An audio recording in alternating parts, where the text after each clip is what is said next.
হাতৰ চিলাই আমি সকলোৱে চিনি পাওঁ, নহয়নে বাৰু? নেপামেইনো কিয়? সৰুৰে পৰা আইতাৰ মুখত কিমান যে শুনি আহিছোঁ। ভৰ্তি চিলাই, চেইন চিলাই, মুৰি চিলাই আৰু যে কত কি। অতীতৰ সেই আপোনজনক বিহুৱানখনৰ লগতে হাতেৰে চিলাই কৰা ৰুমালৰ কাহিনী আমি নিশ্চয় শুনিছোঁ। মামাৰ ঘৰত এদিন মই এনেদৰেই চিলাই কৰি থাকোঁতে কাষৰ ঘৰত ভাড়া লৈ থকা নাগালেণ্ডৰ বাইদেউ এগৰাকী আহি মোৰ চিলাই চাবলৈ বহিলে আৰু অতীত ৰোমন্থন কৰি ভঙা ভঙা অসমীয়াৰে তেখেতে হাঁহি হাঁহি ক'লে, তেখেতেও হেনো এসময়ত প্ৰিয়জনক হাতৰ চিলাই কৰা ৰুমাল গাৰু কভাৰত নিজৰ নামৰ লগতে তেখেতৰ নাম লিখি উপহাৰ হিচাপে দিছিল। মই পিছে ৰুমালত কৰা নাই দেই। মই কৰিছোঁ এযোৰ মেখেলা চাদৰত কৃষ্ণচূড়াৰ ফুলেৰে ফুলাই তুলিছোঁ একেবাৰে।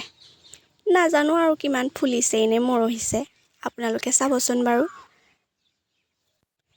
পিছে আমি যে হাতৰ চিলাই কৰিবলৈ বেজীবোৰ ব্যৱহাৰ কৰোঁ, এই বেজীবোৰৰ ইতিহাস জানোনে বাৰু আমি, বা জানিবলৈ চেষ্টা কৰিছোঁনে বাৰু আমি?